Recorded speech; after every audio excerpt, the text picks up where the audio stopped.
And my appreciation for the invitation and for the opportunity of saying a few more things about matters that are of concern not only to you, but to all peoples who are denied the right of self-determination. As you may know, I used to be a United Nations staff member, a lawyer for the Human Rights Committee. I used to be also Secretary of the Human Rights Committee and Chief of Petitions. Sri Lanka is a state party to the International Covenant on Civil and Political Rights and to the Optional Protocol.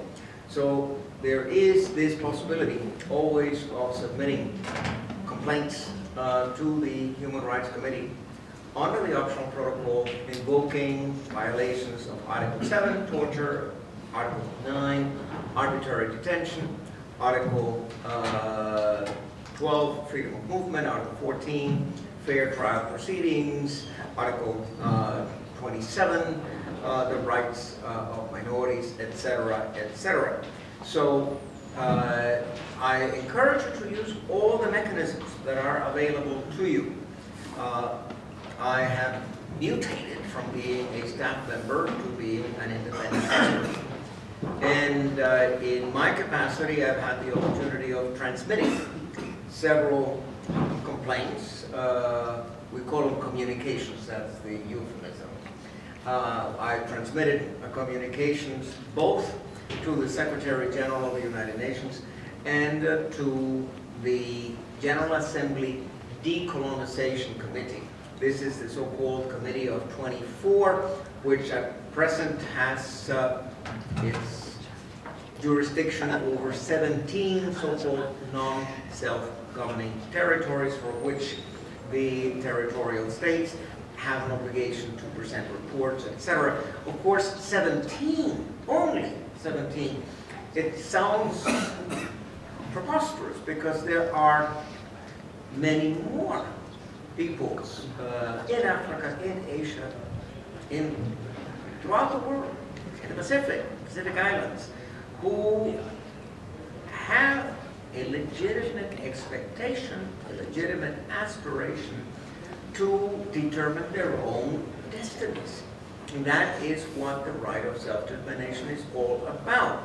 I mean, it's not just a new invention. It is already in the United Nations Charter. It is in countless resolutions of the Security Council, of the General Assembly, of various United Nations committees, expert committees, and of course, Human Rights Committee, as you know, Article 1 of the Covenant on Civil and Political Rights and Article 1 of the Covenant on Economic, Social, and Political Rights is entirely devoted to self-determination and to sovereignty over natural resources. In the year 2014, in the light of the many communications that I was receiving from persons deprived of their right of self-determination, I devoted an entire report to the General Assembly on this issue. It concerned, of course, the universality of the right and its application, whether it be in Western Sahara, or whether it be in Sri Lanka, or whether it be in Jammu and Kashmir, or whether it be in the Americas. As you know, there are 800,000 Mapuches. This is the indigenous population of Chile. And they aspire to have their own state. And at present, the Mapuches are not one of those 17 privileged territories for which countries have to present reports to the Decolonization Committee. But as you see, there's a vast number of mechanisms that can be engaged in order to put your grievances in the public eye. Of course, the armed conflict that crushed the aspirations of the Tamils to self-determination led to tens of thousands of deaths. And what I have written in my report, and what actually is not new, it's been said before, the realization of self-determination, whether it be internal self-determination with the model of the federal state and model of autonomy, or whether it be by secession, by independence and the creation of a new state entity. I mean, that is a conflict prevention strategy. That is something that should be embraced by all states of the United Nations. And it is being applied in a very haphazard way, in a very arbitrary way. There are some states or some peoples who have achieved self-determination. You had the dissolution of the Soviet Union into 15 republics. You had the dissolution of Yugoslavia into 7 state entities. And I always try to tell governments with whom I have contacts, you don't want to have a repetition of Milosevic. You don't want to have a repetition whereby the central government says, we will not talk, we will not negotiate, there will be no negotiation, and we will use force. So you call a state of emergency and you throw the army against the people. Now, it is shocking that the self-determination of the Slovenes, of the Croats, of Bosnia and Herzegovina, etc., had to be achieved through the shedding of blood.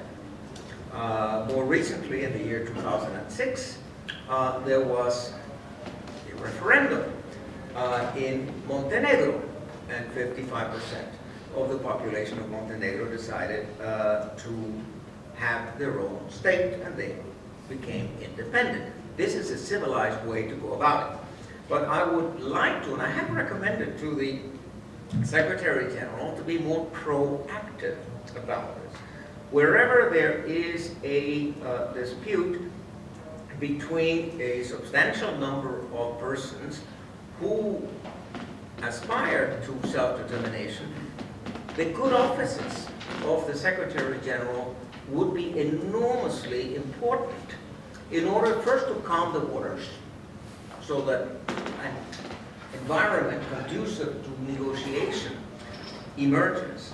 And then we should put forward concrete proposals. I mean, I do so. I have in my report A/69/272 15 criteria how to claim self-determination, what persons, or rather what peoples, can aspire to self-determination, and in mode d'emploi, how to achieve that in a peaceful fashion.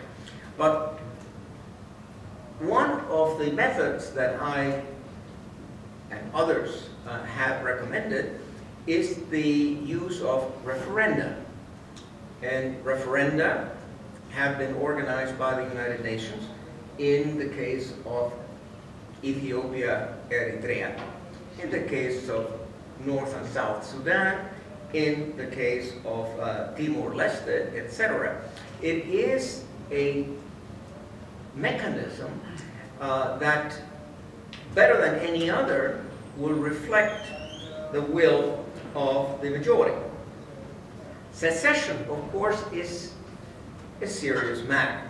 I mean, when a portion of a state just breaks off, it has all sorts of economic and social consequences that have to be taken into account.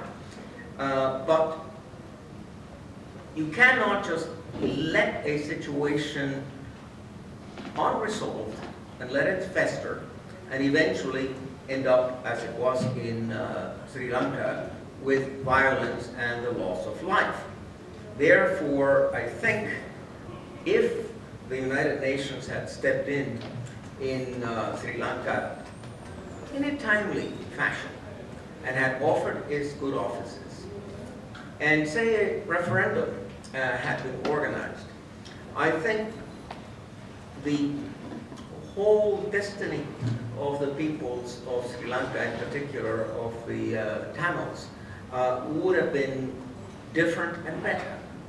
So I go back to a conference organized by UNESCO in the year 1998. This conference was held in Barcelona. And the core of the message of that conference was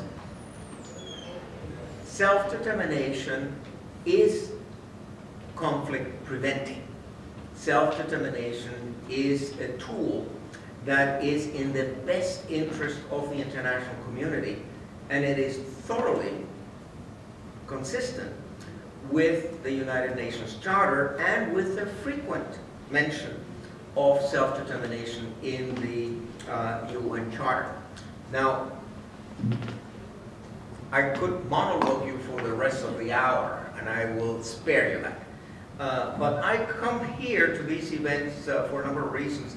One, to show a degree of solidarity with victims, and I do perceive the Tamils as victims, and to encourage you to use all the United Nations mechanisms. And if you wish, you can always address the special procedures mandate holders. There are many who would be concerned with your case. The Working Group on Disappeared Persons, the Working Group on Arbitrary Detention, the Special Rapporteur on